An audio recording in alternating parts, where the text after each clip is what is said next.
We are going to roast the top 25 cities across these United States, and we are not going to be kind. Remember, this is just a silly video on the internet, and it's not meant to be taken too seriously, but if you do think I'm wrong, please leave me a message of letting me know how wrong you think I am.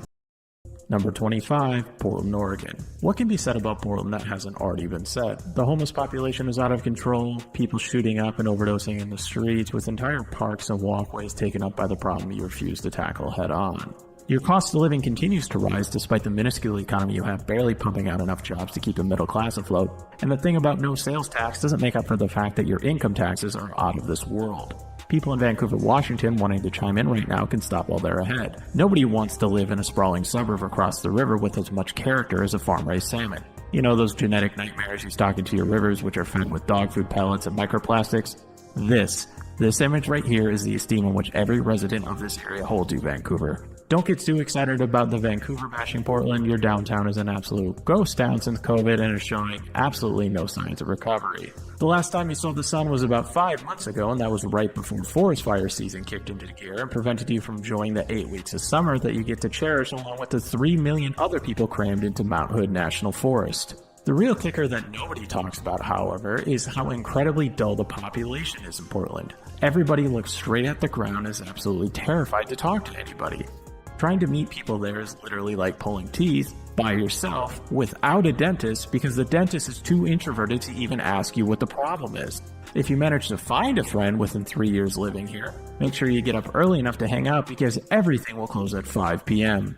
Number 24, San Antonio, Texas. How does it feel to be the most forgettable big city in Texas? There's essentially nothing that stands out about San Antonio overall. It is essentially an average of every other large city in Texas. While researching, I can find this exact picture in every single article that talks about the city, which should tell you just about everything you need to know about how the city looks outside of this area.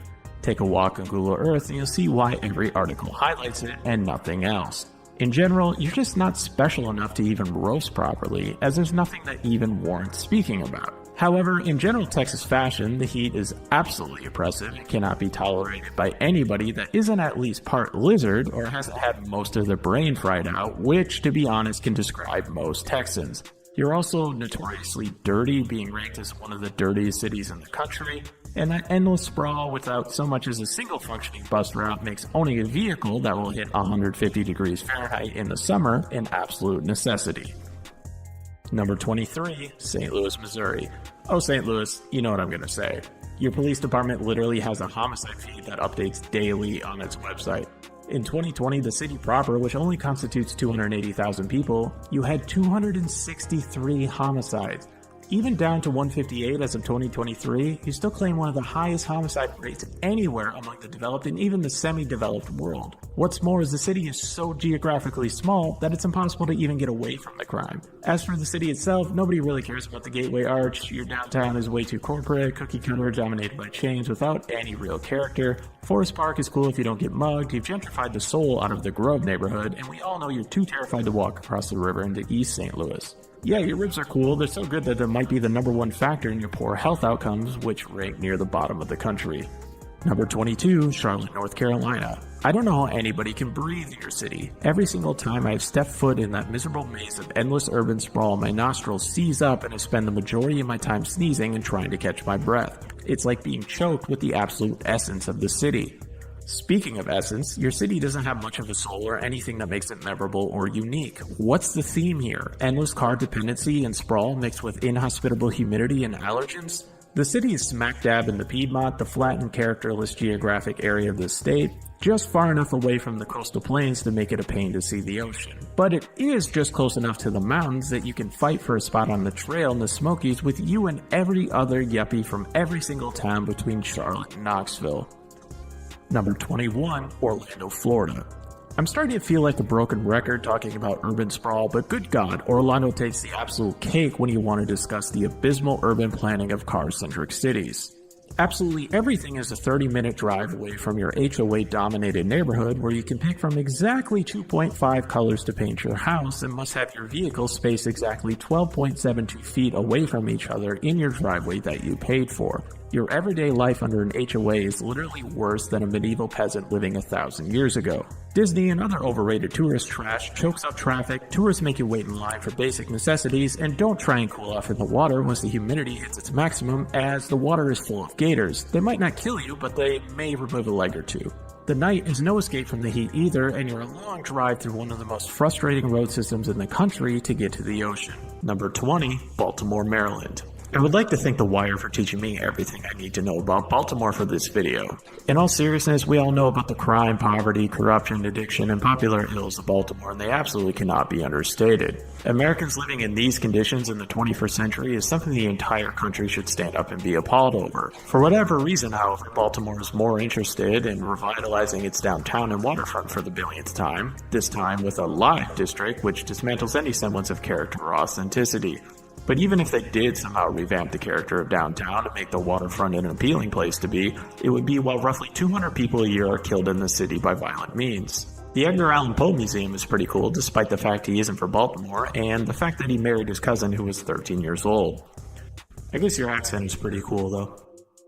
Number 19, Denver, Colorado. It's about that time already where we hit Denver, Colorado. You saw a massive explosion in population after cannabis was legalized recreationally, and that drew tons of unskilled people from all across mostly the Midwest to your city and contributed absolutely nothing outside of increased housing costs and abysmal traffic that your infrastructure isn't set up for.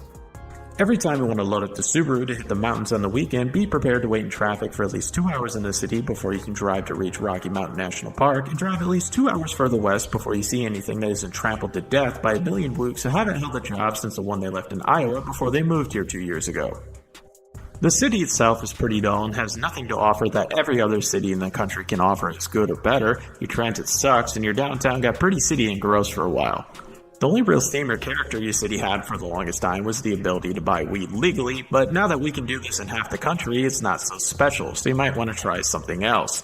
Virtually everything in town is corporate chains until you hit Aurora, which might as well be in Nebraska. Oh, also the town is brown and featureless. It might be the gateway to the mountains, but unless you're up for fighting traffic for multiple hours, good luck seeing anything.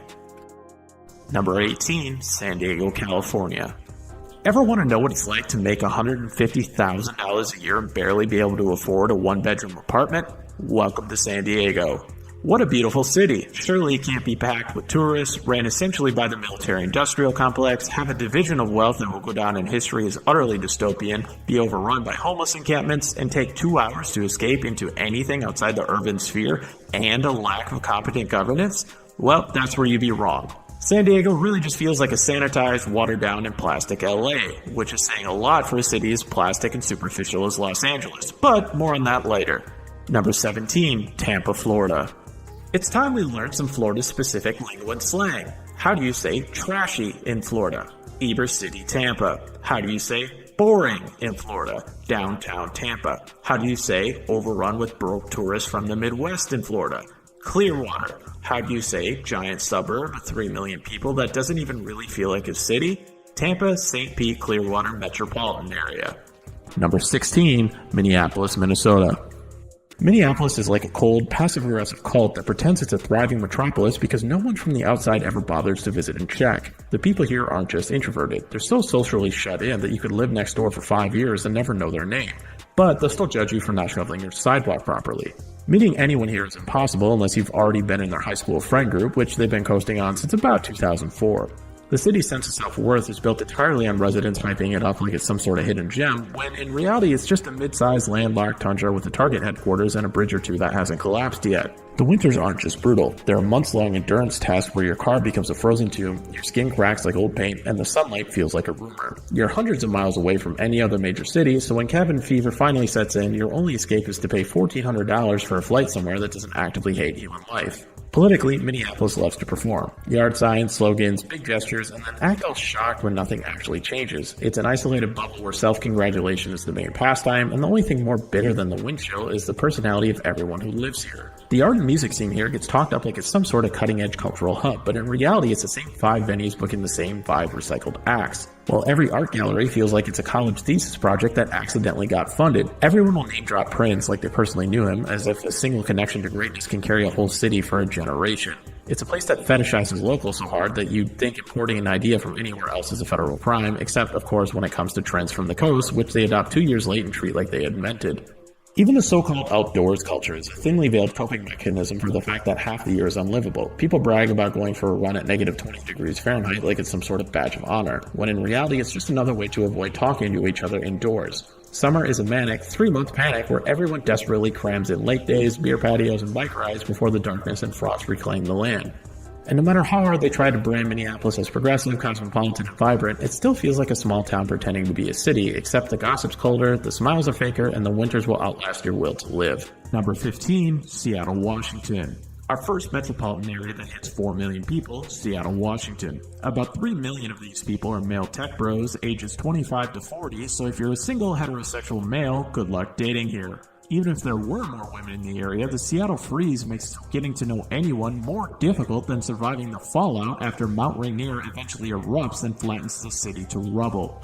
How do so many plants grow here? Photosynthesis must be incredibly inefficient with the 74 seconds of sunlight they receive on an average week. That sun being gone must have something to do with the highest rates of seasonal affective disorder in the entire lower 48. Speaking of depression, Kurt Cobain claims Seattle is home, but he's really from a small town a few hours south, and with how insane the social dynamics are in the city, you'd probably have him crucified for half of his lyrics if he were alive today. The property crime has become so normalized that having your car broken into in Seattle is seen as a rite of passage, and the second you complain about it to somebody, they will start blaming you and ask you what your car was wearing before being broken into. This is shortly after they insist you actually hate poor people for being upset over this issue. Number 14, Detroit, Michigan.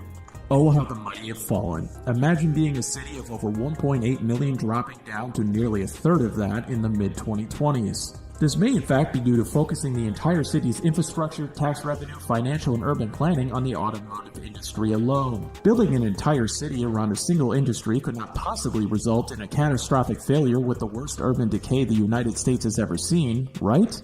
Detroit champions its famous musicians, most notably Eminem since the turn of the century, but he has a lot more overlap with fellow Michigan legend Kid Rock than most of you would like to admit. Your population numbers are slowly going up and the urban decay is starting to be addressed. Maybe one day, if you try really hard and put the work in, you can make sure you don't have the highest homicide numbers in the entire country. Number 13, San Francisco, California. San Francisco really is the picture-perfect personification of an old aging hippie who sold out once their life got just comfortable enough to start defending the status quo. You started out with so much hope and energy, and now what have you turned into? A hyper-expensive, overly smug defender of insanely wealthy corporate interests completely out of touch with the average citizen who claims to be a bastion of some sort of freedom that no normal person will ever begin to dream of tasting? Also, I have to bring this up, there's literally an app to show where human feces is found throughout the city, and it looks about like this. Must do something for the property values out there, as it costs $1 million to buy anything worth living in. Maybe South Park was right about smugness and smelling your own excrement. Number 12, the Inland Empire. Oh, the Inland Empire. What can I honestly say about you? Well, not a whole lot really. There's literally nothing there. None of the benefits that makes California attractive and all the negatives that makes living there insufferable for 80% of the country. Sky-high taxes, cost of living, crumbling infrastructure, crime, gang activity, homelessness, a weird level of California smugness despite living in an area no more interesting or thriving than Reno, Nevada without the casinos. Also, you really better start saving that rainwater you get about twice a year because you won't have enough fresh water to survive the next few decades. Number 11, Boston, Massachusetts. I want to play a game. Your task is to drive from one end of Boston to the other, starting from your unpaid internship at MIT to your $3,000 studio apartment in Dorchester at 4 p.m. You must also recite the letter R. Your trust fund money will not be available. Tom Brady will not be available. Failure to make this drive in less than 3 hours will result in having to live in a reality that a normal working class American will live in, complete with a community college education, job in a trade, and a salary of only $70,000. The choice is yours. Live or die. Number 10, Phoenix, Arizona. In the words of Dr. Malcolm, your scientists were so preoccupied with whether or not they could, they didn't stop to think if they should. This entire city is a testament to man's arrogance and commitment to commit crimes against nature. Why are there 5 million people, a population that surpasses the states of Wyoming, Montana, North Dakota, South Dakota, and Idaho combined, living in an area with literally no reliable, predictable surface water access? Also, please shut up about a dry heat. It's 110 degrees. It's hot. This place shouldn't exist, and you should be ashamed to defy God's will to attempt to live here. Also, obligatory suburban sprawl, car-dependent nightmare overloaded with roads, single-family housing, unwalkable cookie-cutter neighborhoods which make owning an oven on wheels an absolute necessity. Sorry, just had to get that out of my system. Number 9, Miami, Florida. I feel bad roasting Miami. With an average elevation of 6 feet above sea level and sitting right in the middle of Hurricane Pass with constantly rising sea levels, I'll give you about 20 years before a sizable portion of the city is underwater and uninhabitable. Your main attraction is being where rich people and celebrities go to get drunk and embarrass themselves. Your populace follows suit and is full of some of the most superficial and surface level personalities east of the Mississippi River. When your own population isn't making a mess and being an embarrassment for the rest of the country, you have the rest of the US populace coming down and using your town as a dumping ground for some of the worst behavior America has to offer, and you seemingly just welcome it. Also, you wouldn't exist without the advent of air conditioning. This really isn't the place that humans are meant to live. Just like Phoenix, you are a testament to man's arrogance. Number 8, Philadelphia, Pennsylvania.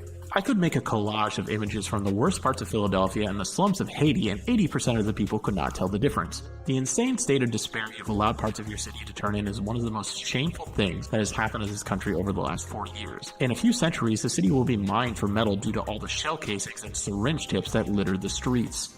Philly is also the only city where you can spend $20 on an artisan or authentic cheesesteak that is served on bread and tastes like the box that it came in.